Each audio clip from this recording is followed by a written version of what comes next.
What's going on, everyone? Happy Tuesday. It is Tuesday. It is February 10th, and I believe this is episode 134. Zach, don't say anything. It's episode 134 of season 2. But we appreciate you guys. Thanks for joining us. Sorry for running a little bit late. I know we're usually live at 3. At some point, I'll be able to have more conversations of why things are running late, but now's not the time. Because you know what? You want to talk about baseball. You want to talk about moves. Guess what? A move happened, but it's not a Baltimore Orioles move. Got you there for a second. But we are going to talk about it. Justin Verlander's going back to where it all started, the Detroit Tigers. And that's not really the biggest news there because you thought, okay, maybe that's an outside shot with the Orioles. But Mike Elias had some comments, and maybe – this could be it for the Orioles for their moves as spring training opens up today. We'll explain all of that. And on top of it, I got to sit down with Coach Newberry, head coach down there at Navy. And guess who the new safeties coach, where he came from? Well, he came from the Naval Academy. He was Coach Newberry's defensive coordinator. So we're going to get a little bit more insight into new Ravens safeties coach, PJ Volker here. And I think you guys are going to enjoy the insight that we got. So there's that. We'll talk about a couple things that grind my gears because there are a few. And then we'll just keep on rocking and rolling. So if you're new to the channel, hit that like and subscribe button. Ryan Ripken Show. We're live here on YouTube, X, and Facebook. And you can listen on Spotify, Apple, and wherever you get your podcast. Thumbs up and hit a review. We appreciate you. That rhymed. Zach. That was good. Doing good. Happy spring training, I guess. We're officially at the point where you can say happy spring training. It's nice. Super Bowl just ended right into baseball. I was going to say it's fun, fun time. But as you said, maybe that's not going to be how some people perceive what we are going to talk about. But Ryan, I'm going to be honest. It just feels good to see guys walking in the facility. The boys are there, and the crowd is getting larger, and it feels good that baseball is officially on the horizon. The light is at the end of the tunnel. Wow, we have a month and a half at most until our first game, until we're playing ball for real. It's a lot to figure out between now and then. But it's just good to be talking ball in semi-baseball season. We're just trying to ball with our bros. Have you seen that? Ball with the boys. No, if you've seen that one Instagram or TikTok, I think it was Instagram back then, but I'm just trying to ball with my bros. Oh, yes. The old meme. It's not an old meme, but it's an old video. It was back in 2019, back in my day when I was. Oh, yes. Okay, I understand what you're talking about. Dad, go back inside. Yeah. Okay. Yes. All with my bros. So, shout out my teammate Willie Yan when we were playing 2019. That used to be our thing. Dad, go back inside. Just trying to ball with my bros. We'll play that clip maybe at the end of the show today. We got to find that one so you guys can understand that I'm not losing my mind, at least not over that subject. But spring training is upon us. It has officially started, and it's starting this early because the World Baseball Classic is going to be next month. So I'm excited. It's getting going. And Zach, I think you sent could you maybe pull up that one video of the sights and sounds from last spring training? Could you pull that video real quickly? Yeah, let me make some magic happen. Yeah, because you know what? Let's start on a positive before I have people asking me what's happening. This is over. It's all down the hill before it's even started. Hey, we haven't even played a game yet. It's over, though. Do you have that clip? Yep, one sec. Just downloaded. And now let's listen to the sights and sound. Calm yourself as we get ready to go through the Ryan Ripken Show with the sound of spring training.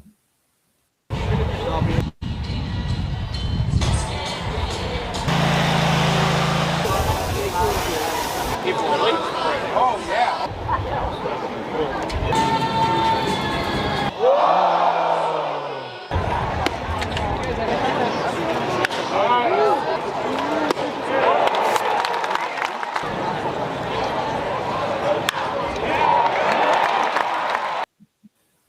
Wow, it was the old graphic there too. Yeah, and now listen, I understand it's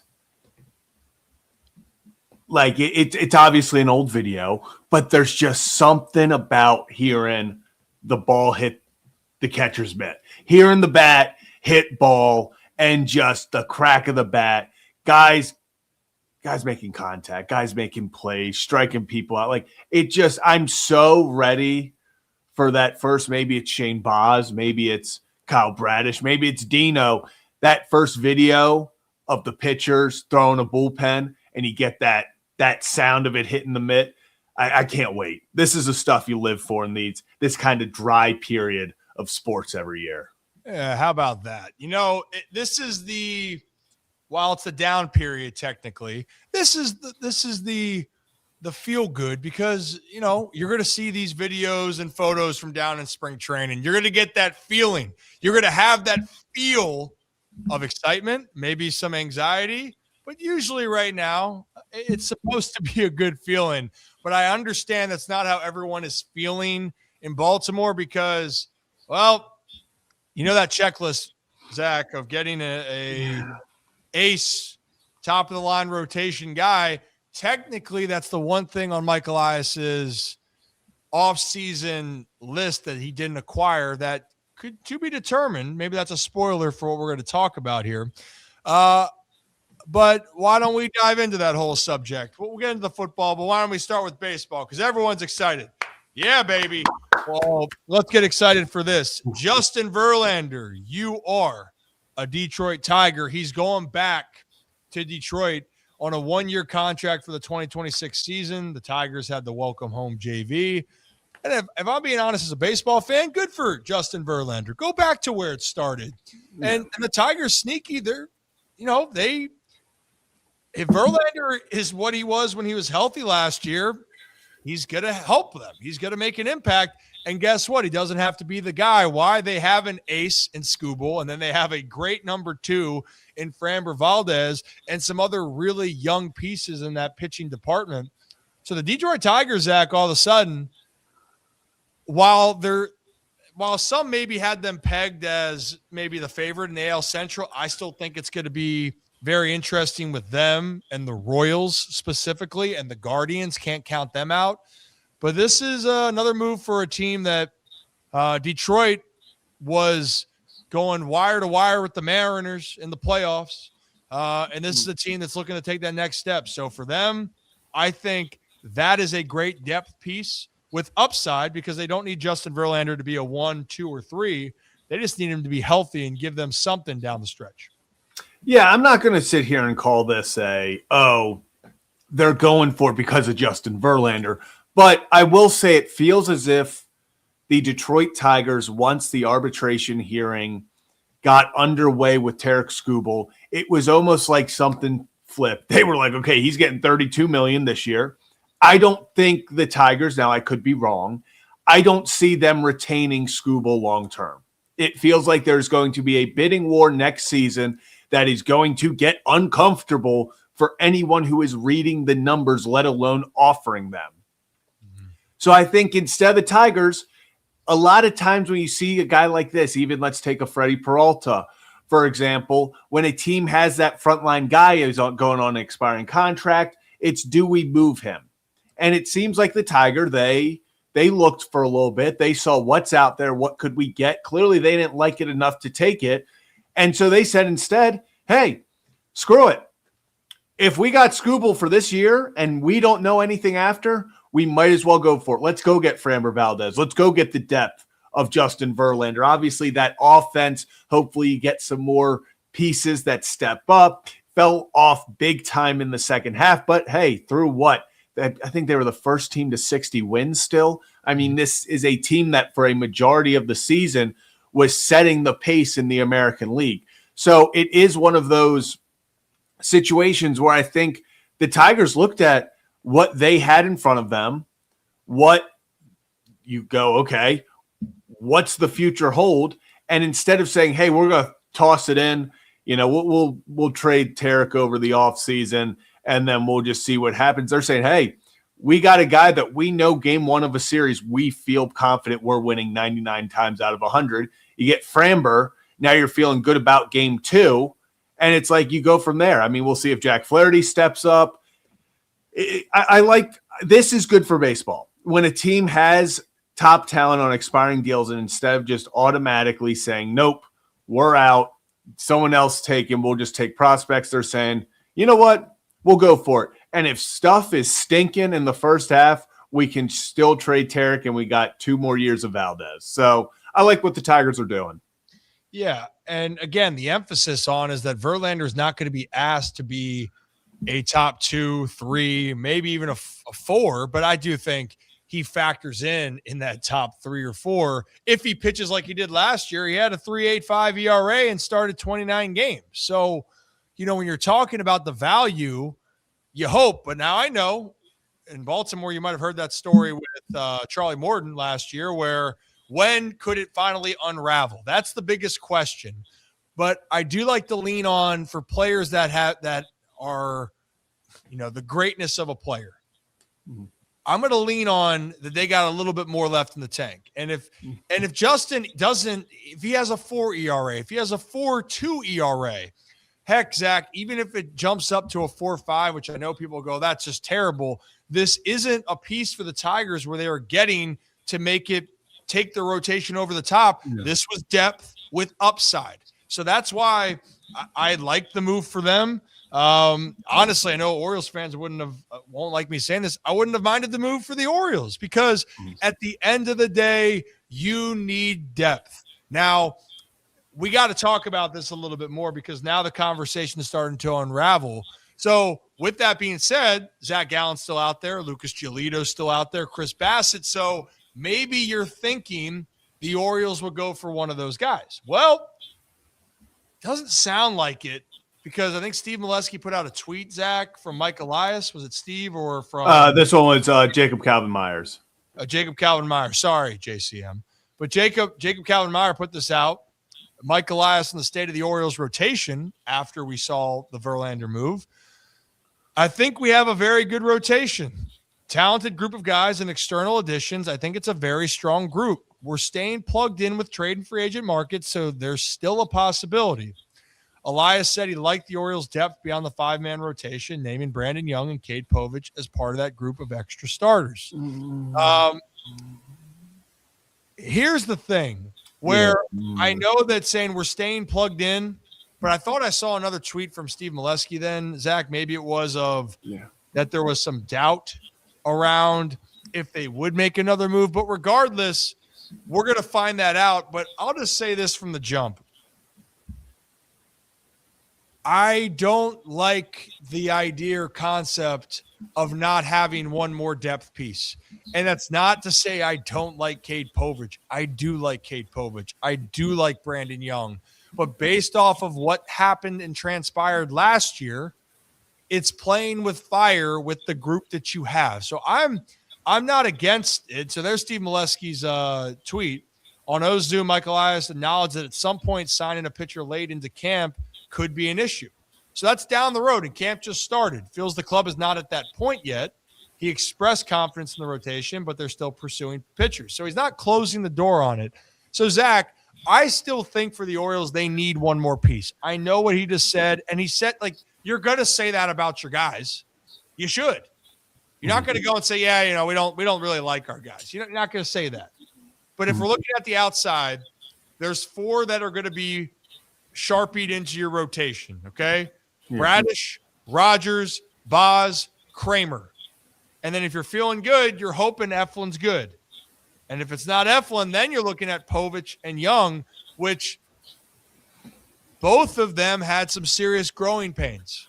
And Povich has to stay healthy on top of that, but there's upside. But the point being is those are 3 pitchers, if you count Eflin in that mix, where there's an unpredictable factor. And so with that alone, what happened to the Orioles last year, we know it. Their starting staff didn't pitch well. But above all that, they didn't have the depth. The depth did not hold up. So I think that I'm not going to say it's a mistake that they don't sign another depth piece, Zach, but I think you are playing with fire if you decide to not sign someone. And it sounds like they are doing their due diligence. So I think Zach Gallen is out. At this point from that, I don't think we're going to see Zach Gallen as an Oriole. But Giolito, I think he's still in play. And if that is the case for what it is, I would be okay with that. But I know a lot of Birdland, Zach, is frustrated because that's the one thing that Elias said that they wanted was a frontline guy. And in the free agent market, they didn't land it. Yeah, and I think that is the thing is like Mike Elias sent out, gave the media, the fans, a checklist at the beginning of the season at the general manager meetings, all the way back in November, and pretty much said, hey, we want to get a back-end guy to be a closer. We want to go get a big bat in the middle of the order. And then we want a frontline starter. And if you talk to most people, not only that follow just the Orioles, but around baseball in general, they pointed to the one spot in which the Baltimore Orioles not just could get better, but needed to get better, was that front of the rotation. Yes, Trevor Rogers was unbelievable last year, but he had an historic run that I don't think you can count on him to do again. Kyle Bradish, when healthy, is an ace, a top 5 starter. But once again, he's coming off a season where he came off of surgery. He is still building up. It's not fair to him to expect him to pitch 30 times this year and be your ace every single time while he's still trying to build back up. You go acquire Shane Baz, who has the upside, and we'll get into that in a little bit. You obviously Kramer, you bring back Eflin, who is kind of a safety net when healthy. But for most of these guys, we've talked about Rogers, can he stay at that level? It's going to be pretty hard, but even if he takes a step down, you're happy about that. Kyle Bradish, you hope he can stay healthy and take it to that next level. Zach Eflin, you're hoping can stay healthy. They needed another guy, and that was the position that you really felt like was the number one spot they needed to improve. So with that, you are disappointed when you sit here on February 10th and they're kind of like, we like our guys. We think we have a strong rotation, because you do if everything goes perfectly. But Ryan, as we've talked about since the time we started this show, you can't just expect everything to go perfectly. The Dodgers had 17 players start for them at pitcher last year. Guys are going to get hurt. And I think the comment about Brandon Young and Povich, we're feeling confident with them. Yes, if Brandon Young and Cade Povich have to step in and start a few times this year, that's fine. And I have confidence in them to do that. But if suddenly they have to get thrown in the rotation for 15, 20 games, that's why you got to go get a Giolito. Because if something like that happens, someone goes down, they're missing a few months, you need a guy to make sure that your 1 through 5 stay as solid as possible. And if you're not going to get that front end guy like a Suarez, like a Framber, like a Michael King, Dylan Cease, all of those guys, you got to make sure at least the depth and the back end of your rotation is as solid as it gets. And I think that's where they are taking the risk, like you said, because one guy goes down for an extended period of time, things could get a little murky in Baltimore with that rotation. Yeah, I mean, look, there's so much that can happen here, but this is the worry, when you go into a season. It's the unknown. And it's more of an unknown, and it's more of a worry because of the situation that happened last year. It's recency bias that you get hit with. And that was something that stings, but this is a whole new coaching staff. You're going to try to create a whole new infrastructure and culture of how you're going to play the game. And I know that we're looking at the numbers and the guys that the Orioles have, both that could be long relief or bullpen arms. And I saw about Tyler Wells, Albert Suarez, Povich, Young. But here's the thing. I don't like to have guys be stuck in the middle. I don't. So like Tyler Wells and Albert Suarez, Wells is preparing to be a bullpen guy. He should not be in the equation to be a part of your depth. Yep. Because I don't think people sometimes understand this. It's not that Tyler can't do it. It's not that Albert can't do it. I was extremely impressed with what Albert Suarez did a couple of years ago of being thrown into the fire because it's so damn hard to do that and have success. It really is. Mm-hmm. So in this case, put guys to their roles. And if you have them in their roles, it's going to allow things to work out better. Now, the one part then where this could happen, but I know it's not going to feel that way for Orioles fans because it's to be determined, is could the Orioles have acquired a top of the rotation type of guy already? There is a chance. Why? It depends on what Shane Baz becomes. So Craig Albarnez was asked about Shane Baz earlier, and I think there's the quote from Jake and Calvin Meyer. So Albarnez on Shane Baz's upside. Baz's upside is a Cy Young Award winner, end quote from Albarnez. And I agree. I've seen Shane Baz. I saw it up close and personal in AAA. I know what the dude's capable of. And if you look at his numbers and what he did before he had Tommy John, there was a lot of things to be excited about. Now, last year, playing in Tampa, or I should say in Tampa, but in Yankees, in George Steinbrenner Field, Yankees spring training facility, it didn't go very well, and his home numbers struggled. And overall for him, he had a 4.87 ERA, which that was a struggle. But the bigger thing for me was he got through his Tommy John year, and that was, or post Tommy John, that was 31 starts. And if you want to go back to the previous years, he had 14 starts in 2024 before going down, and he had a 3.06 ERA. So the guy, the upside is there, but here's the problem. We don't know that right now, what he's going to be. And that's the other question mark with it. And that's why it goes back to this. And I'm going to keep saying it. Depth is going to save you when you have a leak in the boat.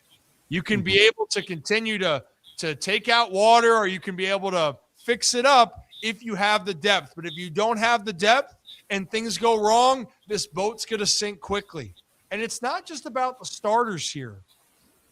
And I believe the bullpen is easier put together, Zach. I've told you this. The bullpen is not this crazy sequence because it's easier to find bullpen pieces than it is to find starters. And if you don't believe me, go look at what's happened over the years.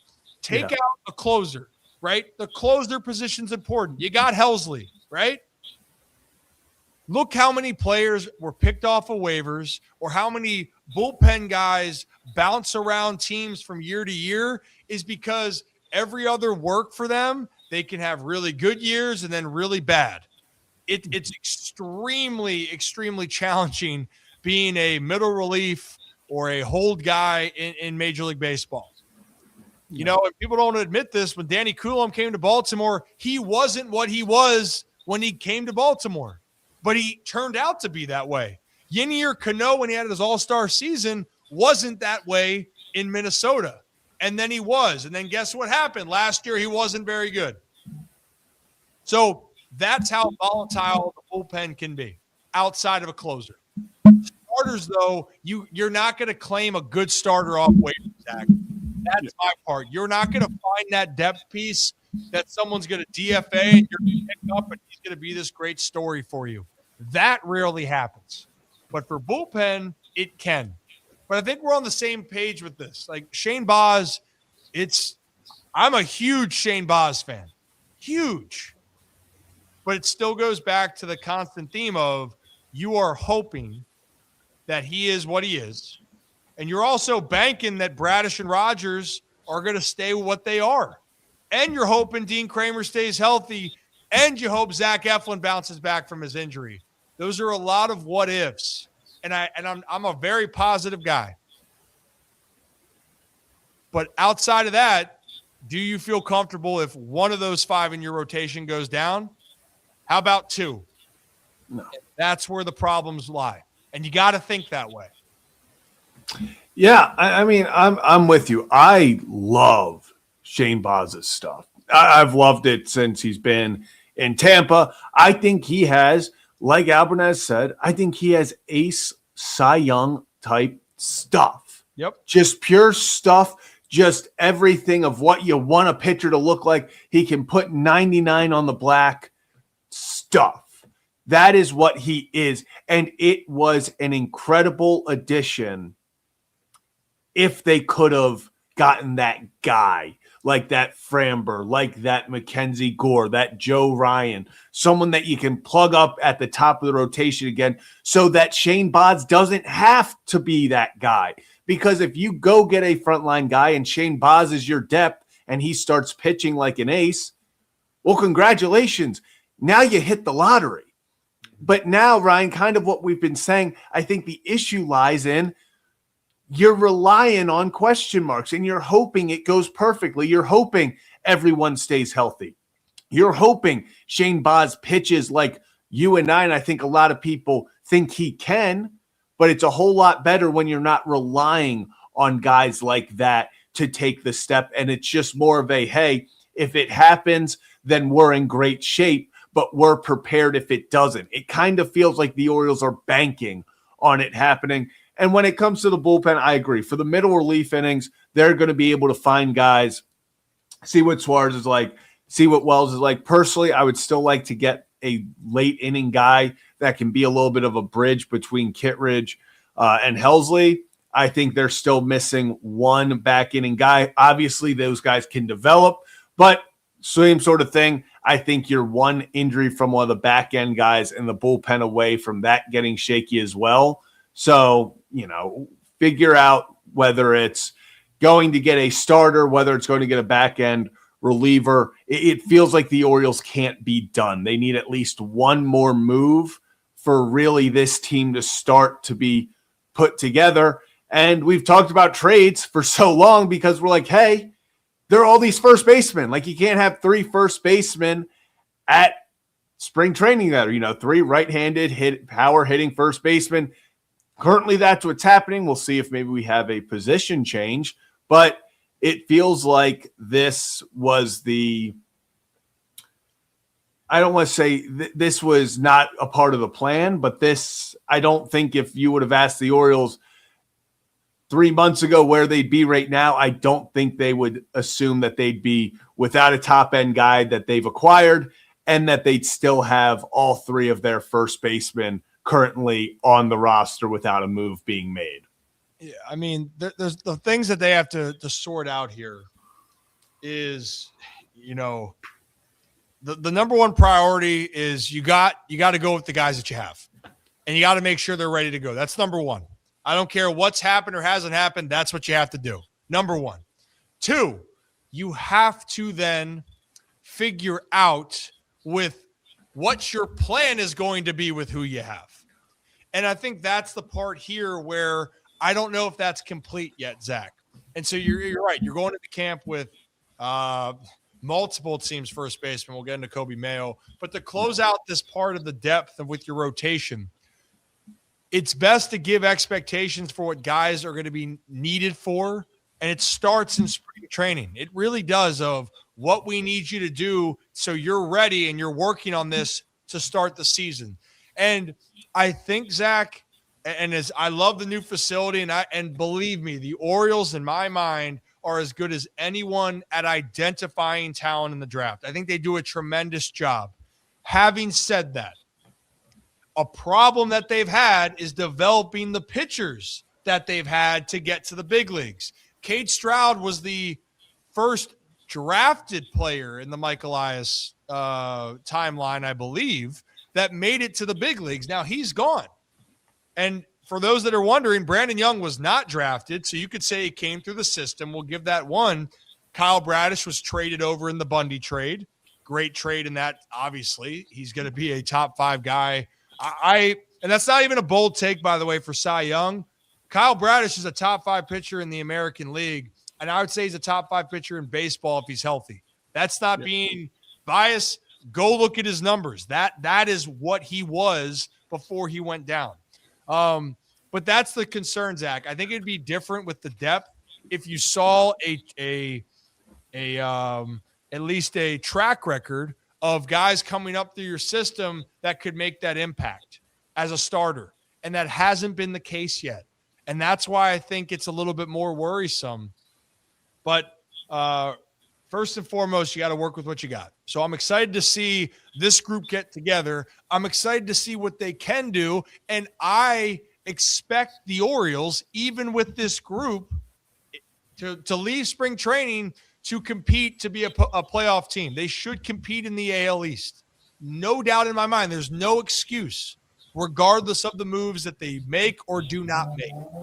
Now, Zach, to your point, you're wondering what's going to happen with Kobe Mayo.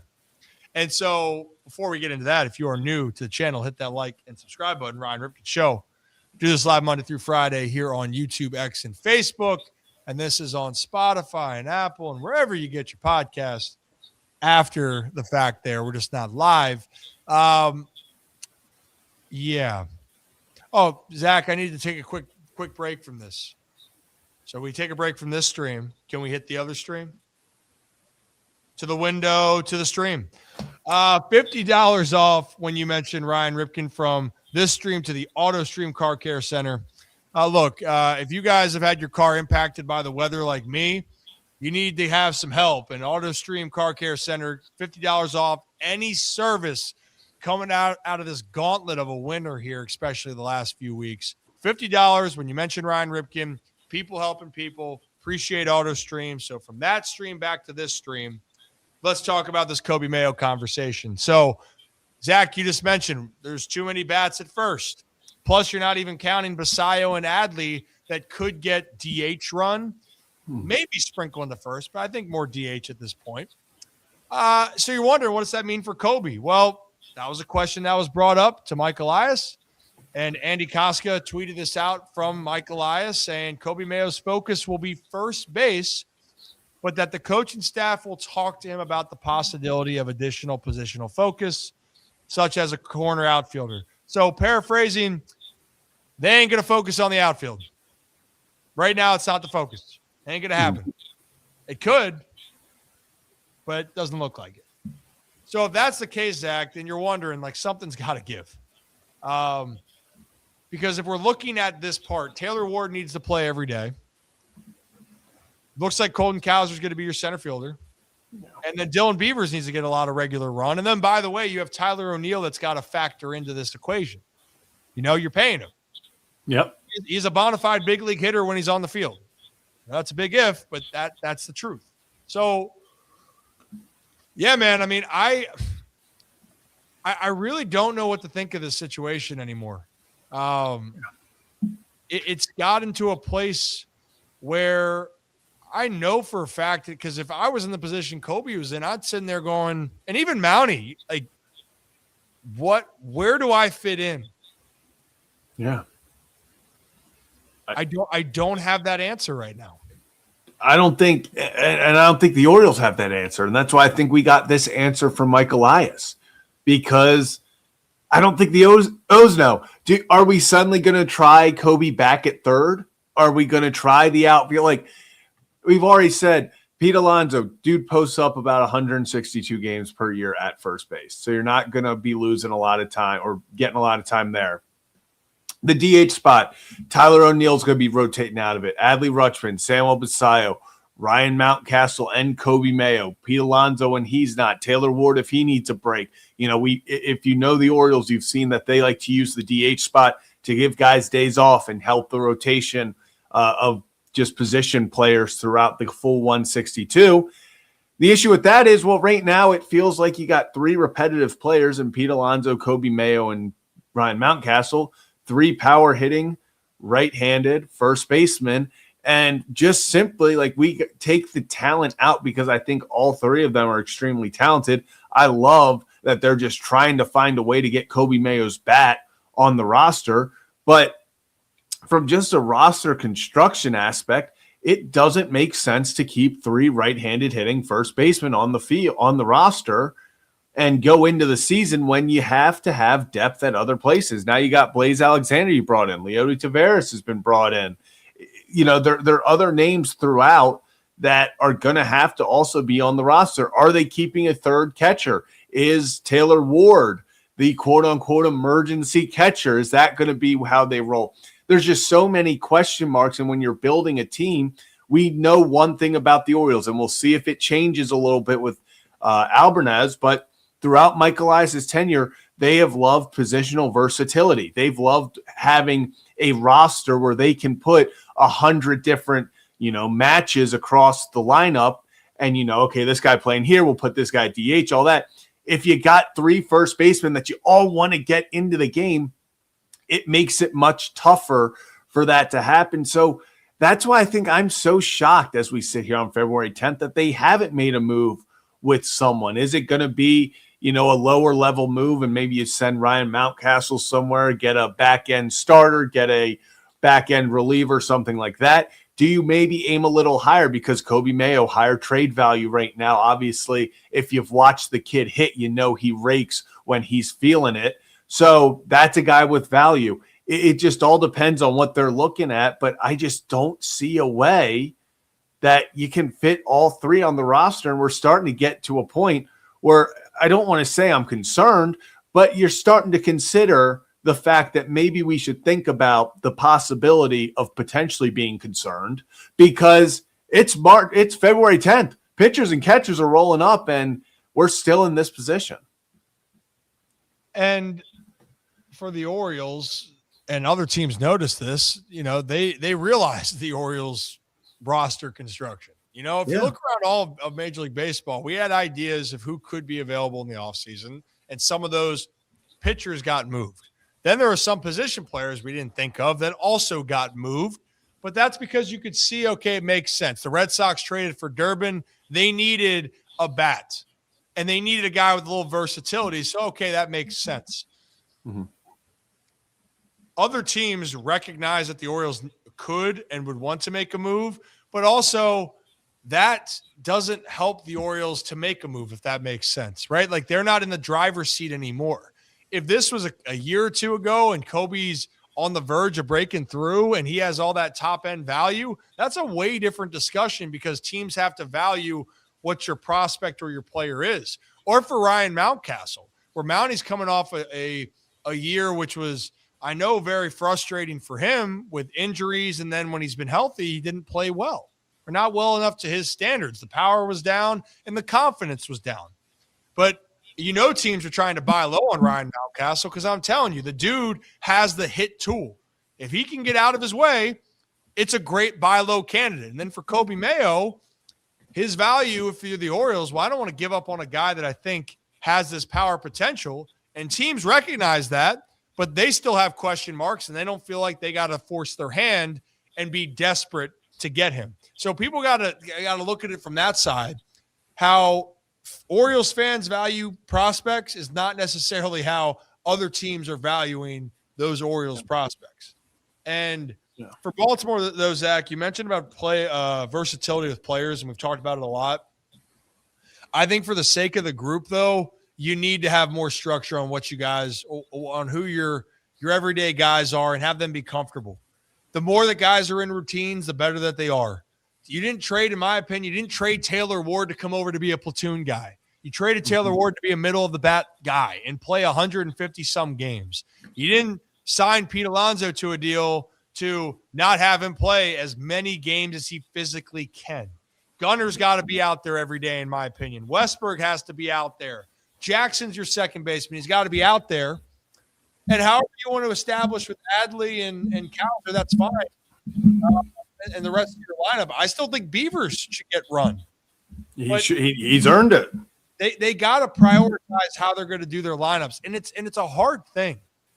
I don't have all the right answers for it because you make sure your bats are staying fresh, but you got to make sure the guys that you prioritize are getting what they need to get better. And for fans, this is a PSA. If you want young guys to play and you want young guys to get the opportunity, then do not be frustrated when they struggle, because guess what? They will. And that's okay. But that's a part of this process. And I think for the Orioles, they give those guys runs, they need to let them go through the growing pains for more than a month. And that could lead to good things, could lead to bad things. But that's why when you're looking at the whole team, having a stable infrastructure of what your roster is in place. And overall, Zach, I like the unit a lot, man. And it's not trying to be a homer.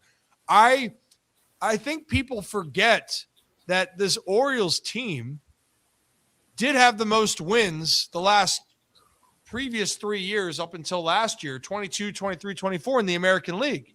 They did. Mm-hmm. The problem is for the guys, you got to stay healthy and you got to go out and execute. But from what they had in 23, this is a better roster than they had in 2023. It's a better roster than they had when they won over 100 games. The difference is, can this team that is more talented than that figure out how to win? Because you know what that team did well in 2023? Excellent in one-run games, excellent in comeback victories. They were really strong down the stretch pitching-wise, but they weren't a top-of-the-line pitching rotation. Their bullpen did their part. And then the starters of Grayson and Kyle got hot down the stretch the last couple months. So you just got to do things right, the little things right, and you're going to have a chance. That's the most important thing at the end of the day with this roster, Zach. And that's all I have to say about that. Yeah, I mean, I agree. I think this team's better than 2023. That's for sure. You just look top to bottom. Lots of guys playing through injury last year. Cowser, Gunnar that we now know of. Getting healthy and just going for it is going to be so key. Having guys like Westberg stay on the field, even if they go out and get a frontline guy, let's say they make a trade and get a frontline guy, this team is still going to live and die by how and go as far as this young core takes them, as far as Adley, as far as, Gunnar, as far as Basayo, as far as Westberg, Cowser, Jackson, all those guys, they perform. Pete Alonso can go out there and hit 50 home runs, drive in 150. The other guys aren't doing anything. It doesn't matter. So you're going to need Gunnar to be back up to what he was playing. I mean, his quote-unquote down years, a lot of guys' career years. So if he just puts up even close to what he was doing in 2024, then you're going to take that. Obviously, you're going to feel good about that. It's just all about having those guys stay healthy and taking the next step. You hope pitching can come through, but it's been a long road since 2023. They've been punched in the mouth a lot, and now it's about how they respond to that. I mean, you had the fall off in the end of 24. You had a very forgettable 2025, and it's just finding a way, new coach, new manager, new staff, find a way to make it happen. Got to find a way to make it happen. That's the reality. There's no one's going to feel sorry for you with whatever happens moving forward. And I do think that Albernez, Albie knows that. And I know that a lot of the pushback right now, Zach, is because of what happened last year. It is. But with all of that, and rightfully so, I know why fans are upset with that. I get it. That was a huge disappointment. I get it. No doubt. But it doesn't take away the fact that with who they have right now, there are a lot of positives that are here. So for right now, we know, could they get better? Yes. But do they have enough to compete? Yes, they do. And if they compete well enough for the first 2 to 3 months of the season, then guess what? You better get cooking when the trade deadline approaches. That's how things happen. Because you want to take a guess. Did you think the Toronto Blue Jays or people outside of Toronto thought that they would be the team leading the AL East, especially throughout the season? Well, Vegas certainly didn't think so. A lot of people didn't think so. And yet they were that team. And just because you spend just because you trade for people doesn't mean it's always going to be successful. You need to spend. You need to be aggressive. But you need to be smart with your investments and understand who you're bringing in and how they're going to fit. And again, I'm going to reiterate it one more time and we're moving on. The number one thing for the Orioles is figuring out what this Oriole way is going to be with Craig Albernaz in 2026. That is number one. Create your identity. Create your culture. You do that, and you do that right, everything else will fall into line. But if you don't get that set, that's how you're going to be in trouble. That is where the trouble lies. But I'll tell you this, Kyle Bradish and Trevor Rogers, if they're healthy coming out of camp and this lineup plays better situational ball, this Oriole team is going to be okay out the jump. Just get Dean past the month of April, and it'll be okay. Yeah, just someone tell. We just need all the calendars in the warehouse and clubhouse just set to May. Just no one tell him. No one tell him. Maybe he'll get that out in the World Baseball Classic. Ooh, good point. Good point. Yeah, he's a good kid. I talked to him a couple days ago. We'll get Dino on here. We'll talk some ball, talk some shop. He's a good kid, and you guys are all good kids. And our channel members, the good kids, better kids, appreciate you guys. If you want to be a channel member, click that join button. We did a Rip After Dark the other night with Rocco. We give you more exclusive behind the scenes. And guys, there is a guest we might be having tomorrow. It's a pre-recorded. I know it can't be live, but you want to hear about it, you want to see it first. Well, stay tuned for who that could be, because we're going to confirm that after the show. So appreciate the channel members. Zach, we're going to get into some foosball in a second, but can I tell you what kind of grinds my gears for today? Because it's Tuesday. What grinds your gears? What grinds my gears is, again, it's weather related, but what bothers me is, in this case, I came home, 65-degree weather, it's -6. I'm battling a little something right now. You know, I'm playing it under 100%. You know, I might be at 80, 85, maybe even 75. I don't know. But I'm here. I'm fighting. But the thing that I hate is still this ice on the street is blocking parking. And then there's people putting chairs out in the street. And I get it. If you work for that spot, that's fine. But I also kind of think, like, and there's enough spots. You know, I didn't put a chair out in front of my spot, Zach, but guess what happened? Someone took my spot, and I'm sitting there going, dude, I know you were in the park. Why is there chairs still in that spot that I parked in? You know what I mean? I parked in a different spot, and that car that was in the chairs parked in my spot, and the chairs are still blocking it. What the hell are we doing? You see, I feel like there's an expiration date on the putting the chairs out. Like, in the I guess grand scheme of, like, personally, like when it just first happens, like when we first get a snow, put your chairs out, do your thing, block it. You dug it out and you do it. We're what? Are we officially 2 weeks past, 2.5 weeks past the snowstorm? Like now, like there's been so much, like people are, there are enough spots out there. By this point, so many people over 2 weeks have created enough spots that we don't need to be saving anymore. Like I was driving through Fed Hill and Canton, Fells Point and all over the weekend. There's enough spots for everyone. I think we are 2 weeks past, a little over 2 weeks. We're like 2.5 weeks past the big snowstorm. I think after like a few days, we got your expiration date on being able to put chairs in your spots. I get it was still cold, but especially now that everything's sort of melting, it's free for all. That's my take on it. It's free for all. Chairgate. Yeah, Chairgate is. Once again, like when it first happens, like when you freshly, it's snowing out and you've dug your car out and you have to leave for work or whatever it is. I get it. You want to make sure your spot's still there. 2 weeks after, there are enough spots. Everyone, like I wasn't going down a lot of streets in Baltimore where the snow was blocking the spots. At this point, it's pretty much all pushed onto the sidewalk, which is a whole other thing. But I digress.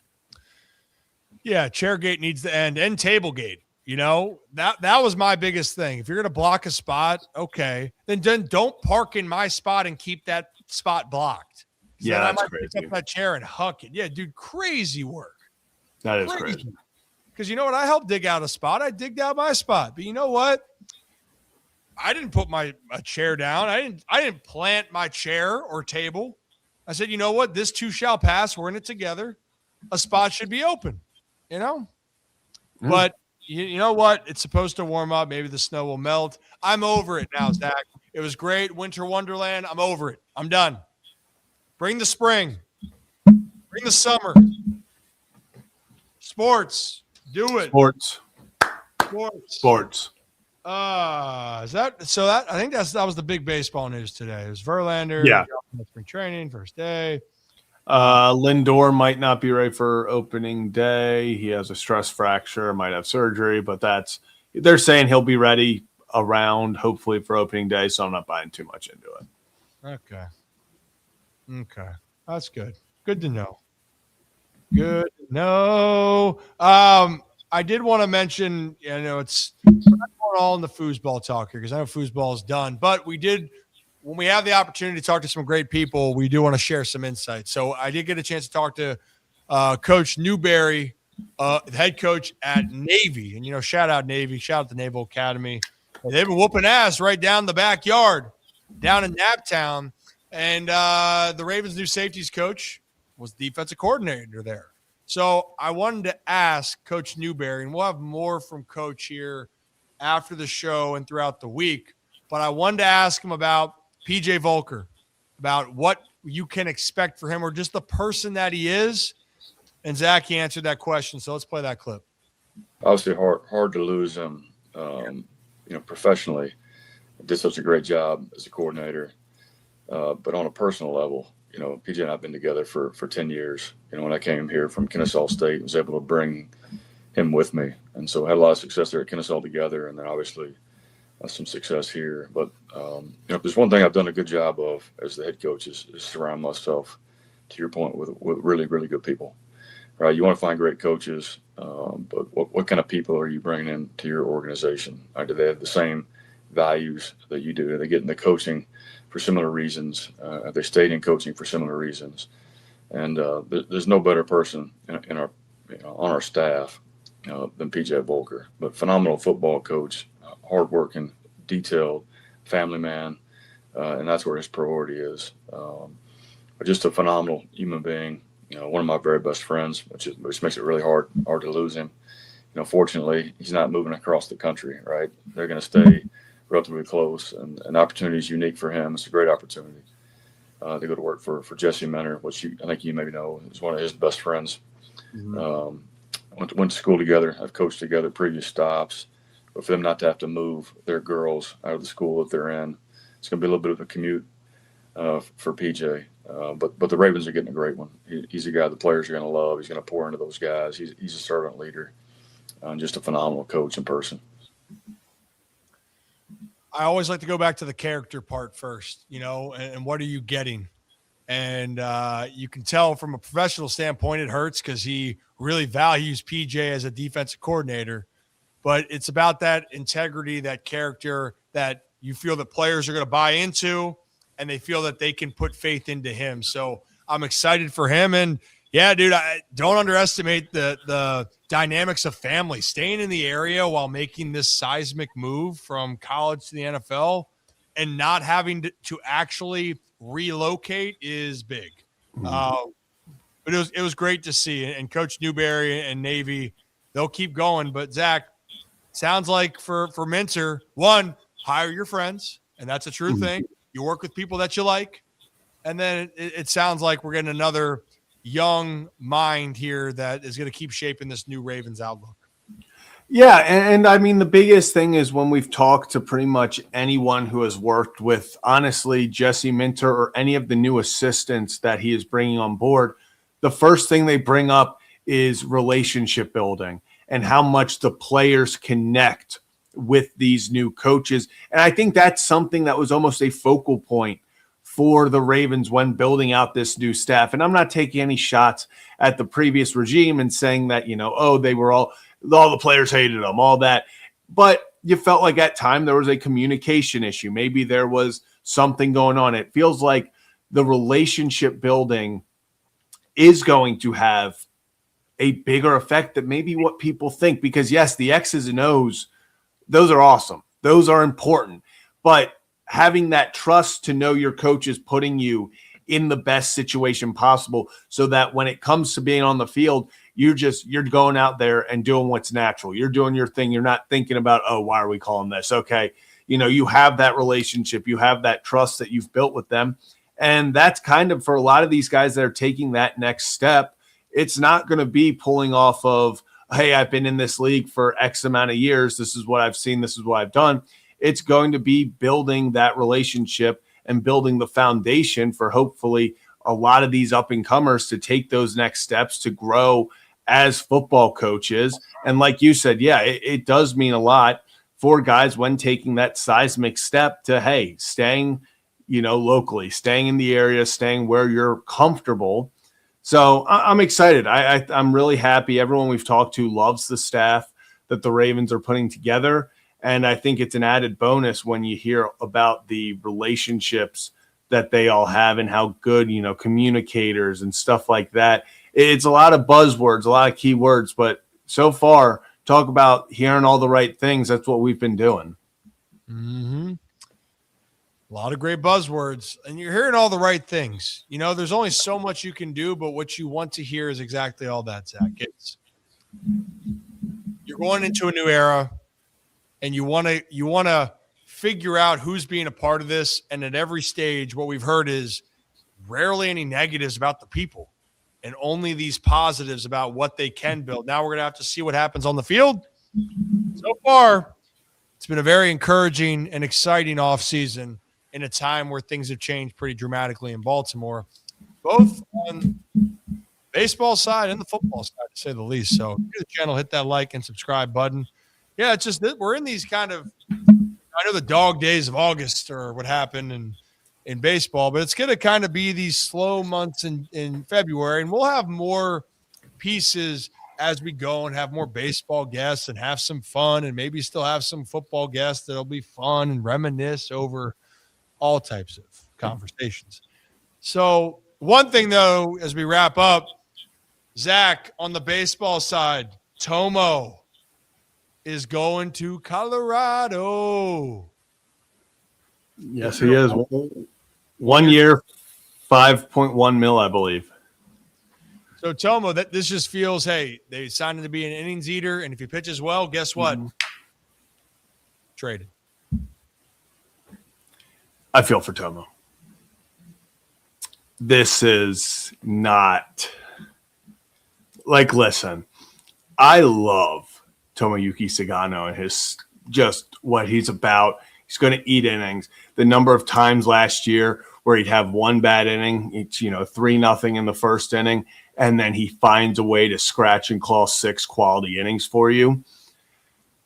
You need a guy like that. And I love Tomo's time in Baltimore. I know it wasn't the greatest and all that, but I thought Tomo was a very fun storyline in a very hard 2025 season for the Orioles.